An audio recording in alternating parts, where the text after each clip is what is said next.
Earlier this week, I took a Cupra Born for a test drive.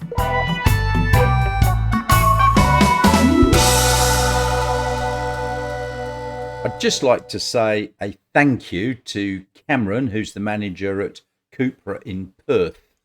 He very kindly loaned me the car. I only had it for about an hour to an hour and a half, so it was limited as to what I could do.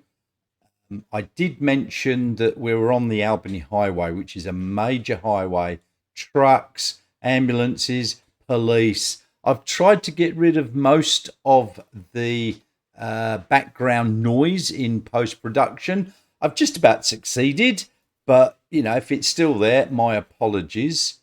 I will also be putting up across the screen there some of the interesting specs from the Cupra Born. You remember I did do some from the release a few weeks ago. Well, now I've actually taken it for a test drive, and I'll let you know what I think afterwards.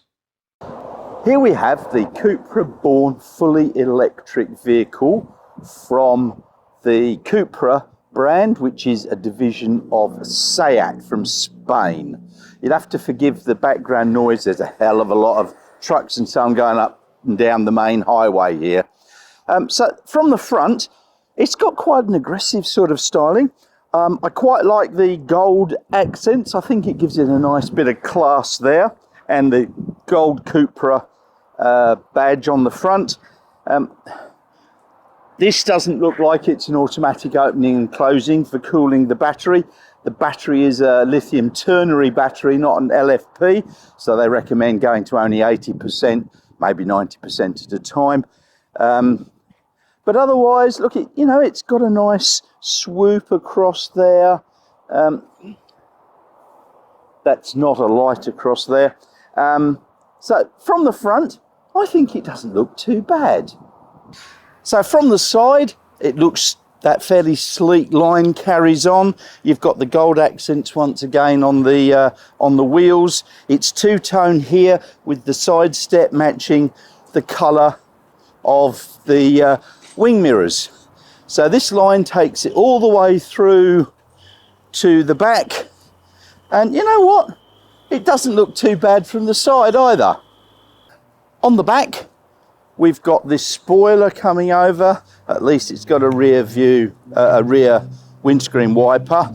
We've got the gold accents again, and we've got that two-tone that comes in from the side and the wing mirrors across the bumper here.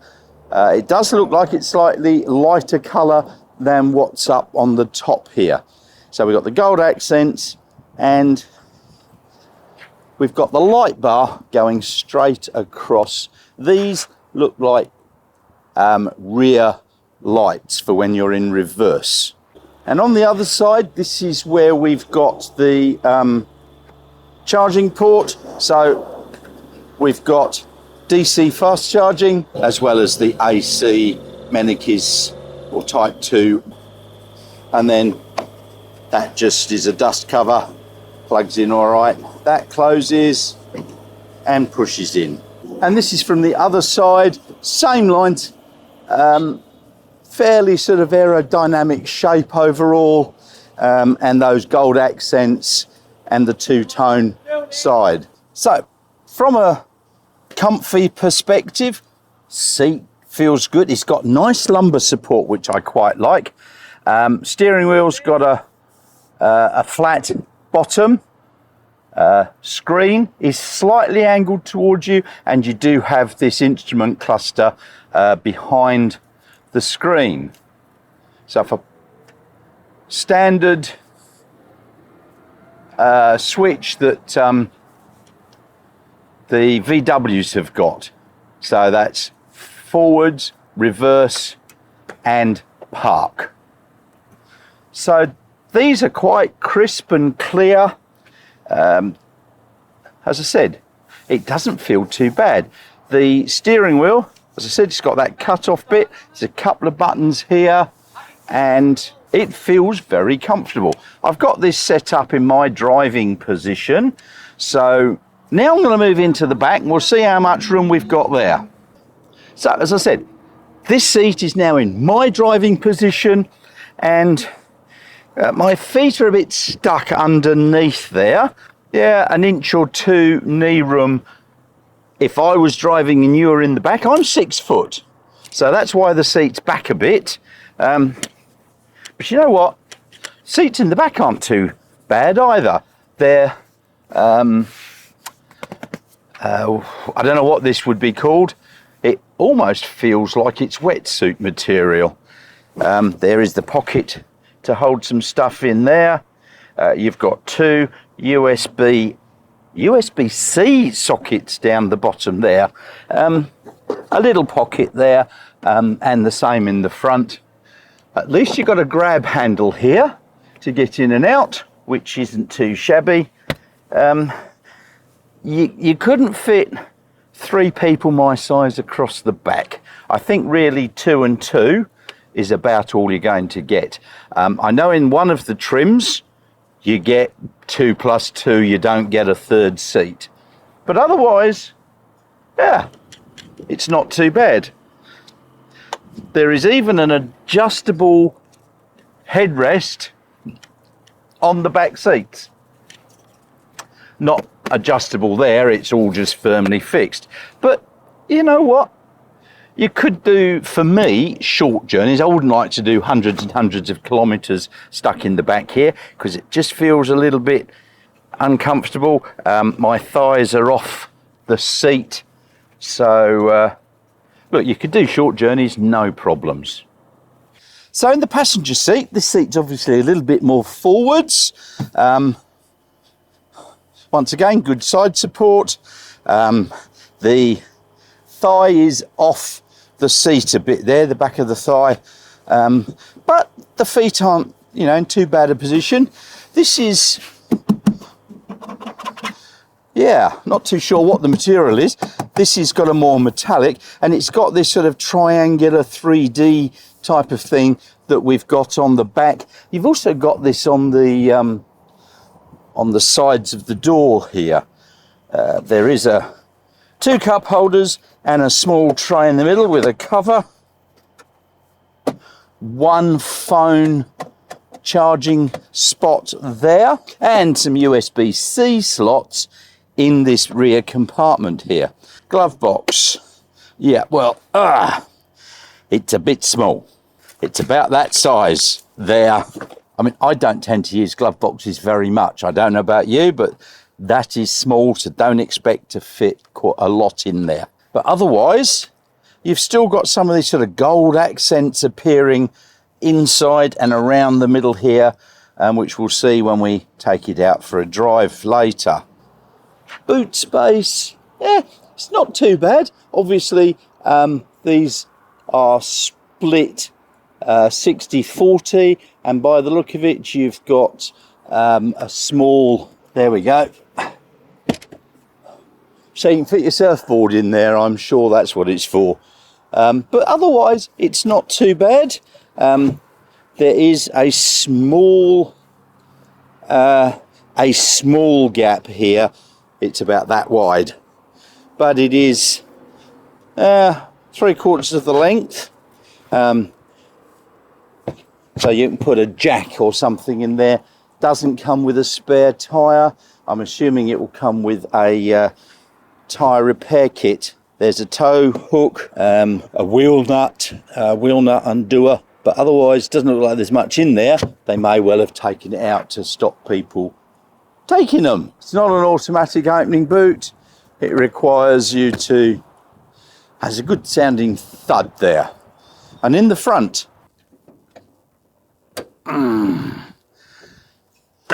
it's got one of these to hold it up, and no frunk, so you won't be able to put very much in there at all. So that clips in there and there, and it looks like you've got your windscreen washer bottle and possibly brake fluid there.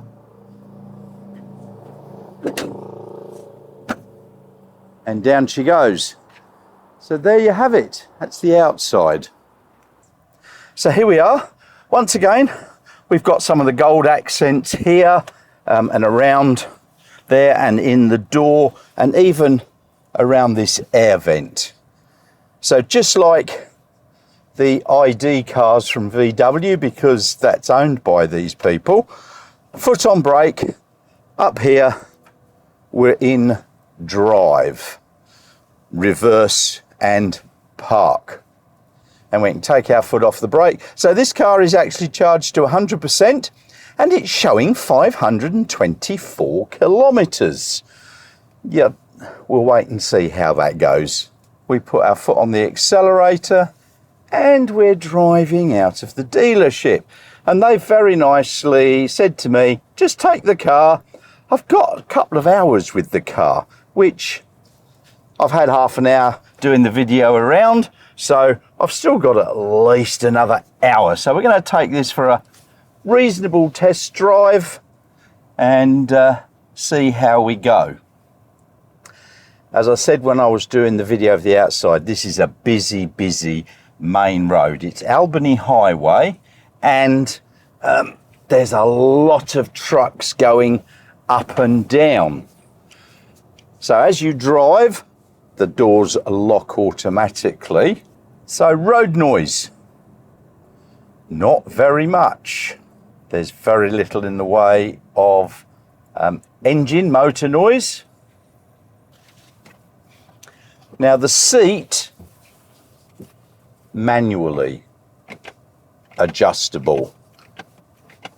It's not electrically adjustable.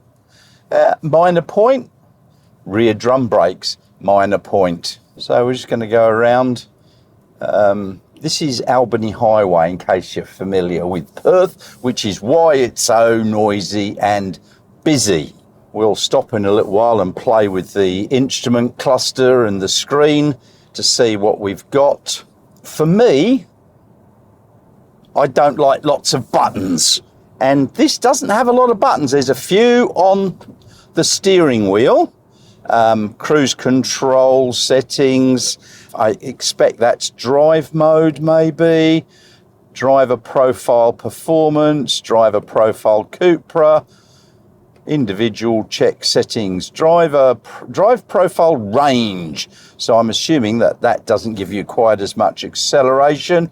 And there's a button here. Yeah, does about the same thing by the look of it. So all up, the steering feels very positive. As I said before, the seat gives you quite a bit of support. Very good. Yep, acceleration's reasonable. Better be careful of the speed limit. There's a lot of police on this road. So it's a left-hand indicator. We'll go down here. We'll just pull up for the moment. Park. Now we'll just have a little play with what we've got on here. So that was obviously to home, and then you've got the audio. 99%, it's down to 510, parking assistance. All right, so if we go in here, we can have a look at driving data. Now this has been their test drive car, so it's probably been hammered a little bit. I'm sure people would be able to get a lot better figures, but this is 19.2 kilowatt hours per 100k or 192 watt hours per k. Not too shabby. If we go back to, oops, we'll go here. You've got your air conditioning. So you've got vehicle data, you've got parking assist, you've got smart assists, ESC sport, ESC on, driver alerts. That gives you your consumption, settings, screen, time and date, language, units, voice control, mobile devices, so you can connect your phone using the Bluetooth. There's phone connection. I haven't connected mine up, obviously. So hitting those 4 buttons goes back. Is there any more here? No. So as you move that across, there's a very slight noise. Aircon controls, that's on auto. So it's quite a warm day outside, and I've got the aircon. I've put it on auto, and it's cooled the inside of the cabin down very nicely. So as is usual, the indicator stalk has got a half press, gives you 3 flashes, full press continues until you've turned the corner and straightened up your steering wheel. So according to the manager at the Cupra showroom in Perth, they've had about 60 reservations with money having been paid, deposit. They've done about 54 test drives, and every single one of them has said they're going to go ahead with the purchase. They've got vehicle allocations up to about August, he said. So, you know, if they're going to get 50 or 60 cars out by August, September, we're now March, that's in the next 6 months, which is 10 a month. That's not bad. And I can see why when people take this for a test drive, they go, yes, I want it, because you know what? It's not too bad. I have a question about the price. It's from $59,990 plus on roads, which is, yeah, it's a little bit over the top. I really want to see some cheaper EVs coming into the country, but we haven't got them. Don't know the price on the MG4 yet, but because the MG ZS EV has just had its price increase, I've got a feeling the MG4 is going to start at 45, which is what the BYD and the MG used to start at, the MG ZS EV. So we may have to wait for the BYD Dolphin to come in, because that should be a bit cheaper. Well, we'll keep our fingers crossed for that, because it's going to need to be a bit cheaper. So it would be nice to see some vehicles in at the under $40,000 range. At the moment, though, the average price for a car purchased in Australia is just over 40,000. So that's the average, but a lot of people I know can't afford that. And I think if you want to buy a brand new internal combustion engine vehicle now, when you come to sell it in 5 to 10 years time, it's going to be worth nothing, because no one will want a petrol or diesel car then. You really need to start thinking about getting an electric vehicle now rather than in a few years, unless you're prepared to drop the money on an internal combustion engine vehicle. So this doesn't seem to have one pedal driving. It does have auto hold, I've noticed. So if I take my foot off, nope, it's just crawling forward. So I've got to stop the car and then the auto hold comes on. So at least it's got auto hold, which is reasonable. And here below the battery, there's a regen and power usage meter, which is helpful if you're trying to be a little bit more careful on how you're going. So just driving it around here, I'm using is up to 20.2 or 200 watt hours per kilometre, but it's giving me an instant readout as well on that screen. We'll go down one of these side streets. You've got to wait for the auto hold to come on. It doesn't come on as you stop, it comes on once you've stopped. So if we slow down, it doesn't come on, it just gradually creeps and creeps. There may be a setting for that, but as you can see, it's just creeping. It's not slowing down very much. So if I put the brake on, the auto hold will come on. So now, what setting are we in? range, comfort, performance. So let's see how we go with a performance mode. Standing start. Now I can't go over about 60 here, or maybe even 50, but we'll just give it a feel, see what it's like. Oh, not bad. Not bad at all. I don't know what the performance on this is at the moment, but that's very, very reasonable performance. What we'll do is do it on range, which I am assuming means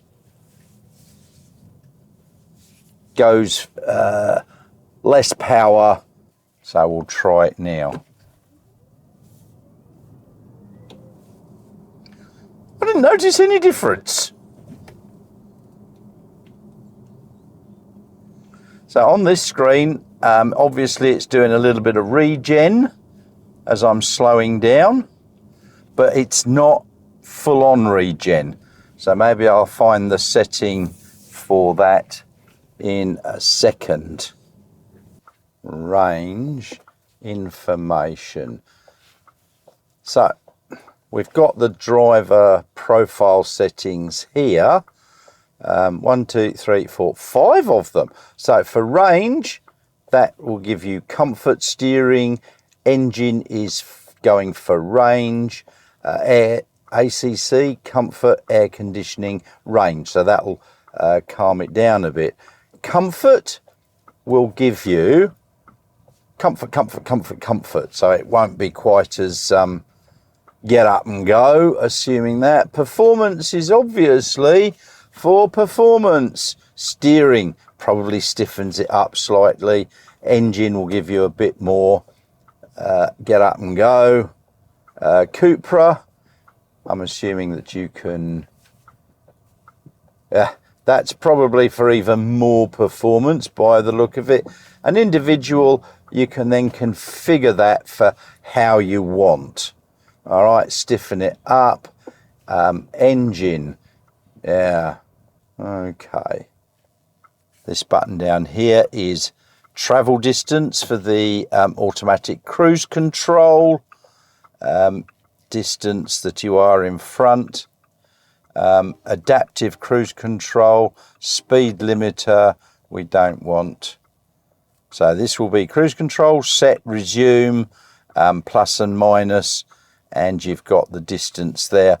Over here, this looks like audio controls, volume up,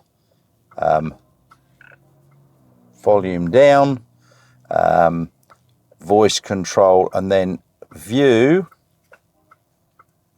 Well, it's changing it a bit there. You've got two screens here by the look of it. So as far as comfort goes, it's very, very pleasant.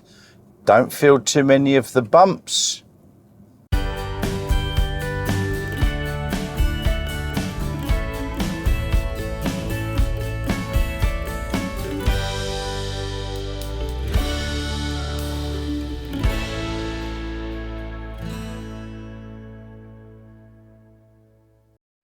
Well, I like the Cupra Born. They had 60 paid reservations, deposits on the Cupra Born. So far, according to Cameron, 54 have taken it for a test drive, and not one has cancelled their deposit. So they're all going to be taking delivery. It's looking like he's got deliveries up to August to satisfy all those people that have asked for the car. That's about 60. That's pretty good. That says something for the car. If 54 people take it for a test drive and go, I'm keeping it, I'm going to have one, that's not too bad. Now, the price, which I put up over the course of the video, $59,990, recommended retail price, plus on roads. So in WA, that comes out closer to 66 and a half. Yes, well, there we go. and there is a few $1,000s for any extras. Now, that car that I took was the base model, no extras, and that's pretty good. So all up, I thought it wasn't such a bad car. Thanks very much for watching. Please click that like and subscribe button below, and I'll see you all very soon.